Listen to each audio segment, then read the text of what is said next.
I used to offer friends rides to the airport just so I could play my music for them because I was so desperate for anyone to listen to my music. So if people are voluntarily listening and then writing negative reviews, I'm just like, oh my God, I didn't have to go to the airport for this. That's Matt Farley. And if you've listened to our show before, you might not know it, but you've heard him sing. He's the one who made our theme song. But you've actually been missing out on the other half of that song. If you've wanted yet feared to do work that is weird, this is the show you just need to hear, where it is revealed how people got into a field that very much appealed to them. You know, following your passion and all that. You know, blazing your own trail. They finished with success because they kept on trying each time they failed. Now let's listen to them speak about their jobs, which are quite unique. Weird work. Matt isn't a regular musician. Matt just might be the most prolific musician to have ever lived. He sings about everything. Apologies, old people, poop, conspiracy theories. He has a few albums where he just sings people's names over and over again. When Matt's not recording thousands of songs, he makes movies, podcasts, and a whole lot more. My producers and I visited Matt on the North Shore of Massachusetts, my home turf, and we went down to his basement studio to talk about his work. I'm just hanging out, so. All right, we good? Yeah.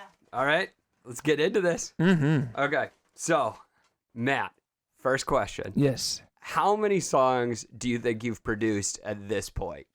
I've released 28.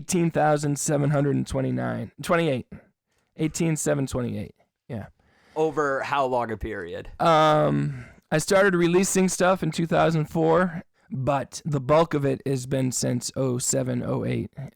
Like 17,000 of them at least since then. Yeah. So who helps you make these songs? What's your team look like? I mean, the songs are mostly me. Just every once in a while, I'll kind of bring back friends from high school and college and be like, all right, guys, we're making an album, and they always comply, which is great, They're just like, okay. I can't collaborate with anyone that haven't known like 25 years for some reason, It's a bare minimum of like a short lifetime. Yeah, because it's like a shorthand that you develop, you know what I mean? Yeah. And it's real hard to try to create something with someone you're not super comfortable with. And friends and family for the movies. There's a guy, Charlie Roxburgh from Connecticut. We went to college together, and we make the movies every few years. We would do it all the time, but it's expensive and time-consuming. The reviews are usually negative. Do you get a lot of hate on the internet for your movies? Most people don't care enough to give us hate. Yeah, but just the reviews are just like, do they know how bad they are? And we're like, yeah, we know. It's half the fun, Well, yeah, I've done a couple of these interviews now, and I've learned, like, the internet's generally a horrible place. Yeah. I get sad for a minute, but then it's like, hey, someone's talking about us. This is amazing. I used to offer friends rides to the airport just so I could play my music for them because I was so desperate for anyone to listen to my music. So if people are voluntarily listening and then writing negative reviews, I'm just like, oh my God, I didn't have to go to the airport for this. So it saved one trip to the airport. Did you get any negative reviews on the way to the airport? Oh yeah, sometimes they would turn it down. They without even thinking, they would just reach to the knob and turn it down, and just my heart would sink. Would you tell them it's you, or? They knew. Of course they knew. Yeah, it's part of the deal. So let's get into the music a little bit more. What does your day look like? The days that I make music, I'm usually down here around, give or take, 8 a.m. If I have custom songs to do, I'll do those, and if I don't, then I'll work on an album. I'm currently working on a congratulations album that each song commemorates a life event. So I did like congratulations on being born, congratulations on your first step, first words. So I have this list here. I'm just going to work on going out on a date, making the team, potty trained, getting married, getting divorced, getting married again. So each one of those is a unique song in itself. Yeah. Isn't that hilarious? I just want to imagine someone on Spotify being like, wait, I can't believe someone bothered to do this. And each song is an actual song. So how long does it take to write one of these songs? Between 10 minutes and an hour and a half, depending on how involved, am I going to have backing vocals? Am I going to have, multiple instruments, etc.? And I try to push myself. It's like, come on, add drums to this track. But sometimes I'm just like, all right, getting married for the second time, that doesn't deserve drums. Getting married for the first time, sick drum beat. Getting married the second time, Sorry. It's just a lonely piano, baby. Yeah. We already gave you presents the first time, Less exciting congratulations songs. So, what are some of the other categories of songs that you've made? Other categories, songs about food, songs about animals, name songs. I have one artist called The Guy Who Sings Your Name Over and Over Again. 1,800 names that I just sat here. I would just press the button. It's the same music track for that one. Bobby, Bobby, Bobby, Bobby, Bobby. Sing that for a minute and 10 seconds and then move on to the next one and just say, what? I'm barely successful now. I was doing this. I still had the day job, People would say, do you want to come to the movies with us? And I'd be like, no, I'm going to sit at home and sing Bobby's name over and over again, So you really question what are you doing with your life or at least I do when I was down there. So yeah, name songs and, poop is by far the most popular. That's the most lucrative one. I have two poop artists. I have the Toilet Bowl Cleaners, and I also have the Odd Man who sings about poop, puke, and pee. They're fighting against each other for the poop song market, but the beauty is I'm both of them, so I win either way. Okay, so you have multiple bands. Yes. Or multiple pseudonyms. Yes, yeah. How many roughly do you think you have? 72-ish. I haven't counted recently, but yeah. You have about, okay, and they get into beef with each other? They have beefs they compete. I have two birthday bands. They it's just funny to when you hear about corporations that do that, they have the same parent company owns, two competing products. It's just funny to do that on this insane micro scale. But yeah, they have beefs with each other. They have beefs with Motown Media too because I push them so hard that they usually break. So you're like the evil record label sometimes as well? The Singing Animal Lover, he snapped at one point and put out a whole album in which he criticized me throughout most of the album. And I'm down here singing these songs where I'm saying bad things about me and laughing so hard. And also, who's going to listen? Why am I doing this? Who's going to listen to this? So now, and of course, because I don't use my own name, if you search Matt Farley, one of the only things that comes up is a song called Matt Farley's a Thief and a Liar and a Jerk. And it's me as a Singing Animal Lover singing about Matt Farley. Oh my God. So you do derive a decent amount of amusement out of these songs yourself. Oh yeah, I love it. So, yeah.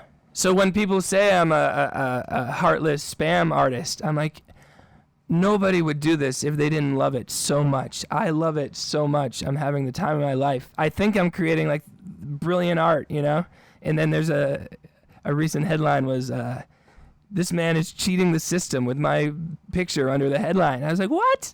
What are you talking about? I'm a genius. Why do people think you're cheating the system? And what system are you cheating?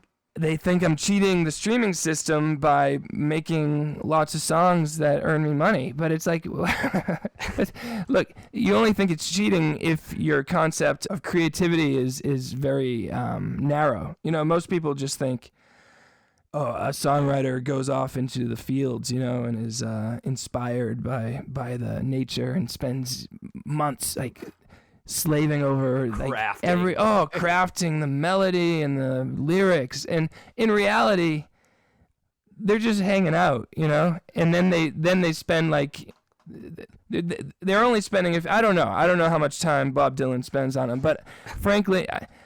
I think you can just write them. Just write it. Just force yourself to write is my approach. But that kills the myth. So when you hear that, people say, well, it can't possibly be good.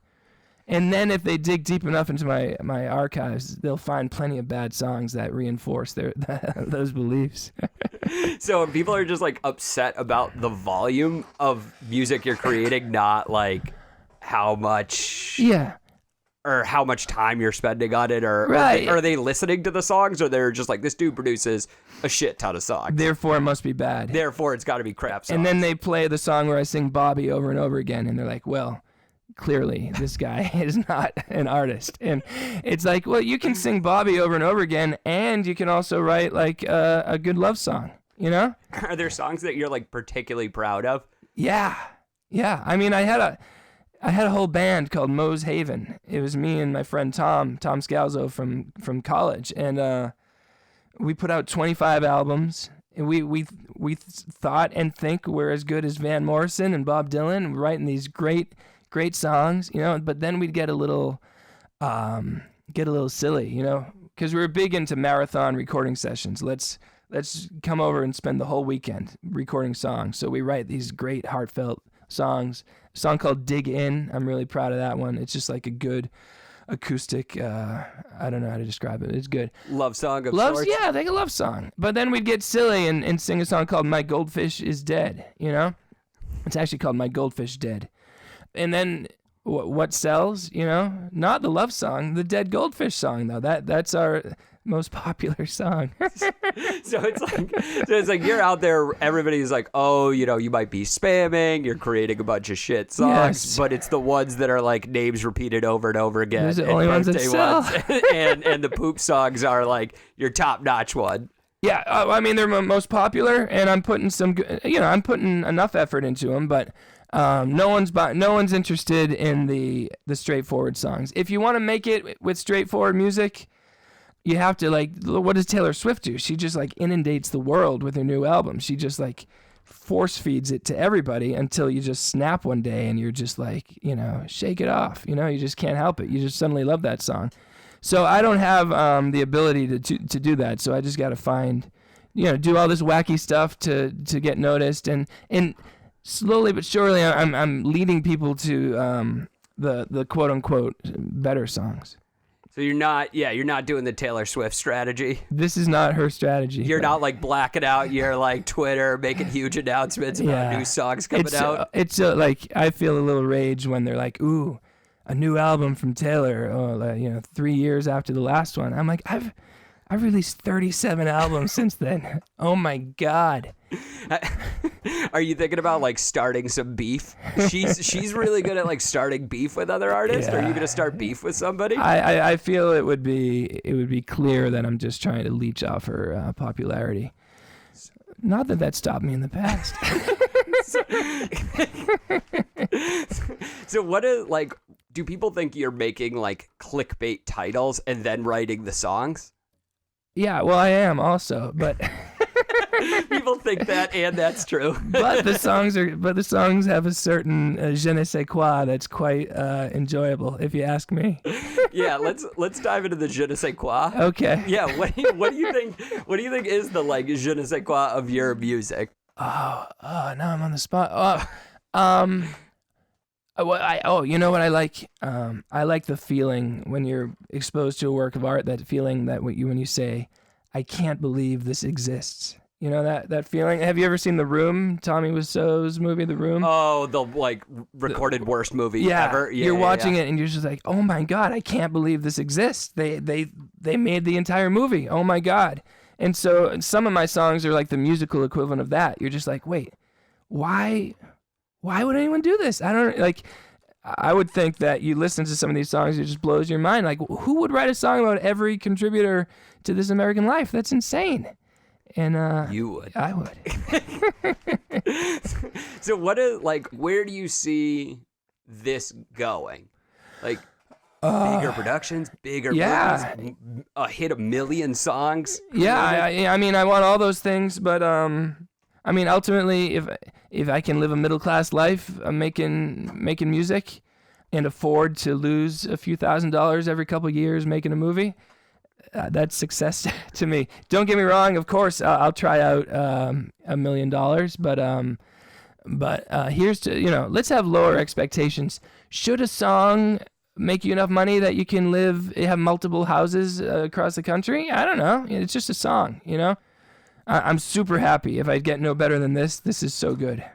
If, like, hypothetically, let's say, like, Interscope Records rolls up on you, knocks on the door, and is like, contract, you want to work for us? Would you be interested in that, or you try to keep independent? I mean, I don't even know what are they going to do. I don't know what they're going to do for me. Like what you want to release the This American Life album? I don't think that's going to work. So I don't know.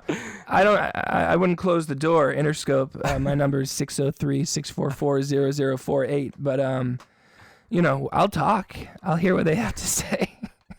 And you just gave out your real phone number, correct? Which is in hundreds of songs. Yeah. I actually sing the number in countless songs. And do you get a lot of people calling you? Yes. Yeah. Are they wondering if it's real? Do they just want to talk? It's always, I say hello, and then you hear silence, maybe some giggling in the background. And I have to be like, hello, hello. And they say, who is this? And I say, did you hear my number in a song? And they're like, oh my God, it's him. It's really him. And then everyone starts laughing. So yeah, I'm like a lot of teenagers' Friday night activities is to call the weird guy who sings his phone number. It's great. I'm watching a movie with my wife. I have to pause it. I'm like, sorry, I got some fans calling. So you take all the calls that come in. She makes me turn it off when we go to bed, but I would otherwise I would keep the phone on and answer at 3 a.m. Just to talk to who's ever looking to get in touch with you. Yeah, just, shock them that I answered, and then be like, hey, check out the official No Turn Media playlist on Spotify. It's great. It's rarely more than one a day, Weekends are a little more busy, but I love it. It's fantastic. And I don't, what's the worst that can happen? The worst that can happen is I get so many phone calls. I need to get another phone. And if I'm getting that many phone calls, I'm probably earning a good amount of money, So phone calls are a good barometer of how you're doing. I think so. Yeah, I think so. They keep on growing. So I want to talk a little bit about Spotify, iTunes, streaming services, things like that. Are you dependent on those services for this model of music to work? Yeah. If they went away, but something would replace them, of course. I mean, frankly, I was making more money when it was just MP3s versus streaming. Even with more songs now than I had, say, 3 or 4 years ago, I'm making less money. It was going up through until streaming happened. Then it went down. Now it's going up again a little bit. But I'm okay with that too, because I think music was overpriced prior to streaming, So you're not with Taylor Swift on this issue of streaming services are ruining musicians. No. Okay. Artists who lament the death of the music industry are lamenting the 1990s when you put out one hit song, okay? And you put it on a CD with 12 other songs. We don't even get to listen to them in many cases. We're just like, I like that one hit song. If I want it, I have to buy the CD for anywhere from $10 to $20. That's crazy. That's terrible. So I think the music industry was ripping people off from its inception until a few years ago. Now, for $10 a month, you can stream anything. That's perfect. I used to spend so much more than $10 a month on CDs, you know? I would go to the records, I would spend $50 a month on CDs, and I'd only get to listen to those. And so many of them I only listened a couple times because they were bad, People are very short-sighted. The Spotify rewards good songs. If you make a song that's good enough that people listen a lot, you'll actually earn more from that song than you would from just a 99-cent download, over the course of years, per person. Say you write a song that's really good, in 2008, someone downloads it for 99 cents. That's it. That's all you're going to get. And you end up getting like 60, 65 of those 99 cents. Versus, say, you write a song that someone listens to, 50 times a year for the next 10 years. I can do the math real quick. But so 500, let's hope my numbers are right. 500 times approximately half a penny. Boom, you earn $2.50 off that track over the course of a decade. So you went from 65 cents to $2.50. To $2.50. It just took 10 years. Just took a while. Yeah, but I don't know. I think that's fair. I think it's fair. I side with the consumer because, I feel like I'm still one, you know? Yeah, because I don't know. I feel like everybody's like, I just can't make music on these streaming services. It's just not worth it. And it seems like those are also really rich people who are saying that. Oh my God. Yeah. I read an interview with Van Dyke Parks. He was the lyricist with the Beach Boys for one of their albums. His article began, in 1972, I wrote lyrics for a Ringo Starr song, and it earned me enough to build a pool in my backyard. And it went on to talk about how terrible life is because of streaming. And it's like, you wrote one little song and it got you a pool? That's ridiculous. You were so grossly overpaid and so incredibly lucky. Stop whining. Oh my God. This is ridiculous. They would have to work so long, to your point of like time on a song versus like payout to it. They would have to work for like at least a year on one song lyrics to make enough money to justify a pool. Oh, I know. Yeah. Were you slaving away 40 hours a week on that one song? I don't think so. You just went da-da-da-da-da, just write some words. It doesn't even matter. Most people listen to songs and don't even know what the songs are about. And do you think other people are starting to do what you're doing? Yeah. But I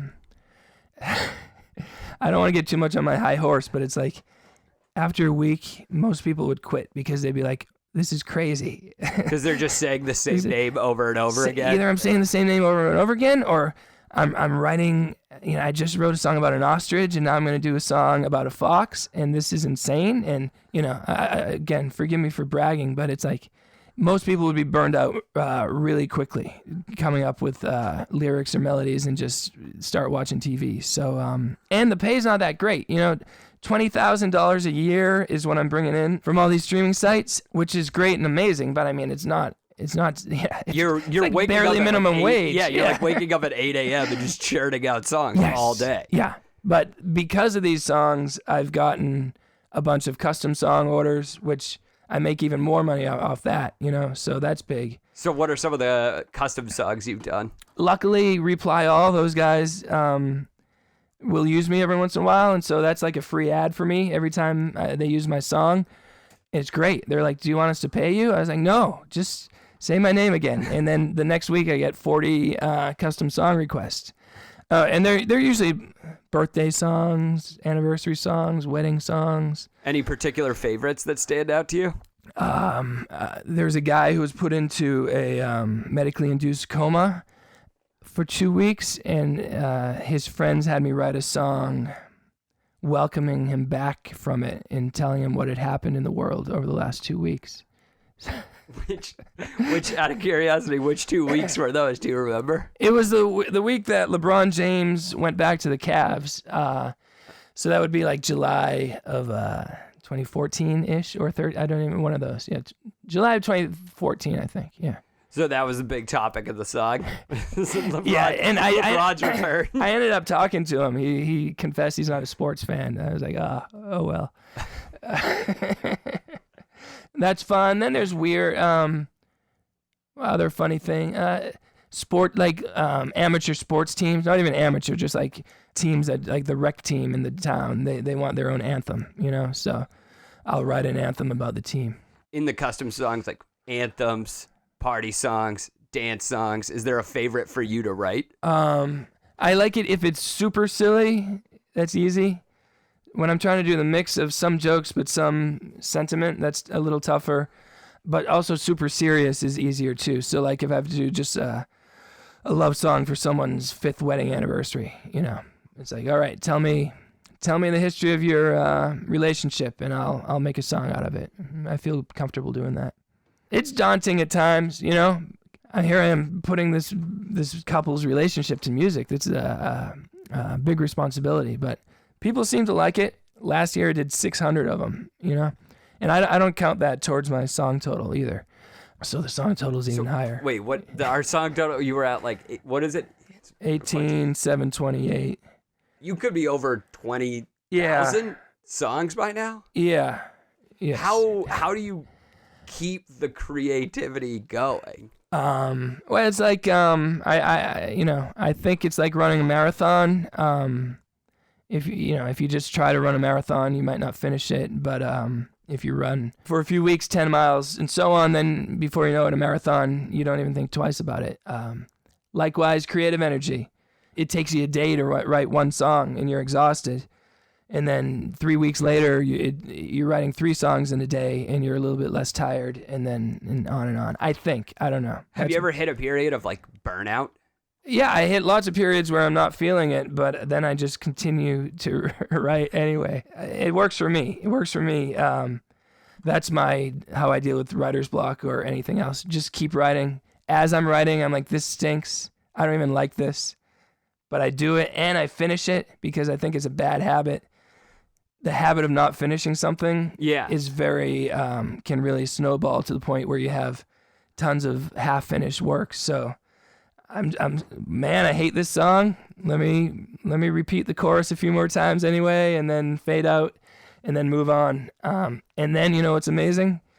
Then I get like a tweet, hey, I really loved such and such a song. I'm like, what? I thought that was my worst. And the ones I think are great, oftentimes no one's commenting on them. So I'm a bad judge. So just keep writing and let the people decide.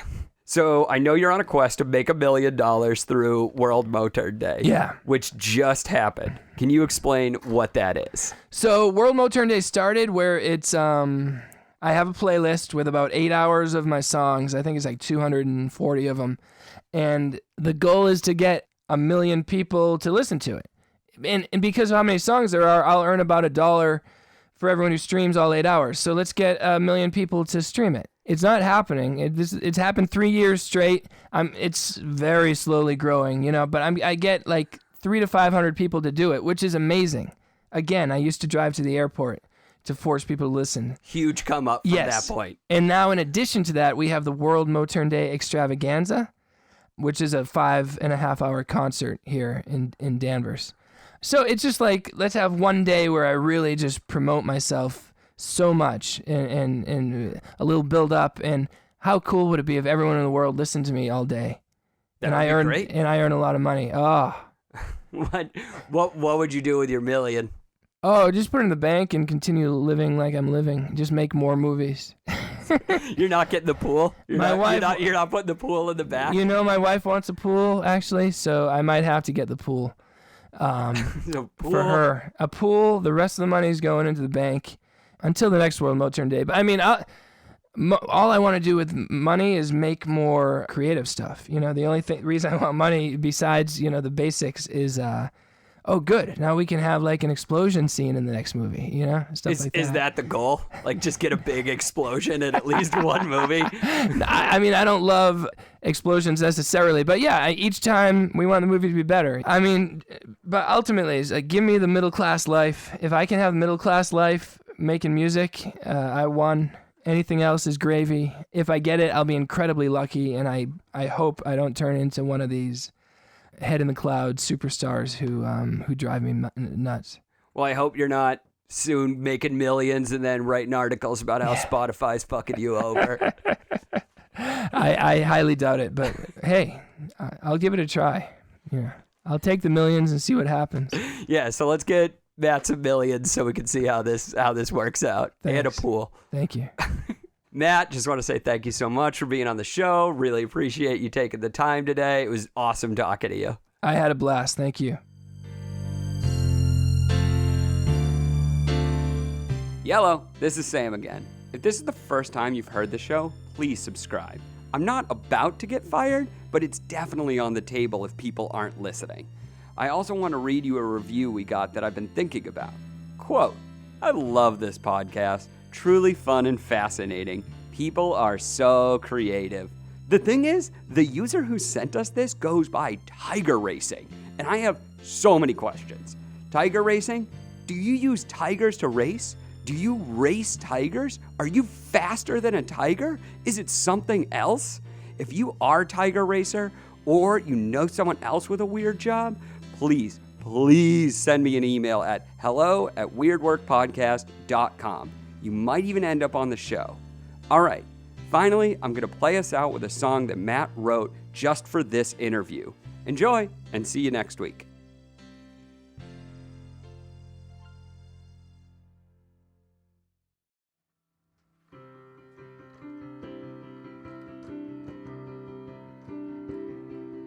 I love talking about myself. So when Sam came over and he wanted to talk to me, I was like, yeah, of course I will. And we sat in the basement and talked about me for not as long as I wanted to, but I'll take it. Yeah, I'll take it. Weird work is something that I do. Weird work is something that I want to tell you. Yeah. That was beautiful.